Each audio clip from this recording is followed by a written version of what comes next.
guys, bubuhos na naman kami. Ito po yung pintor namin matindi dito guys. Ayan o.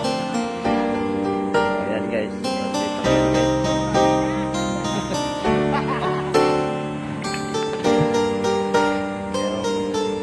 Batok dito na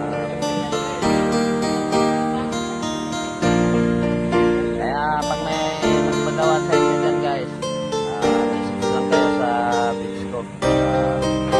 Tulungan ko kayo kung paano mapabilis ang kailangan gawin.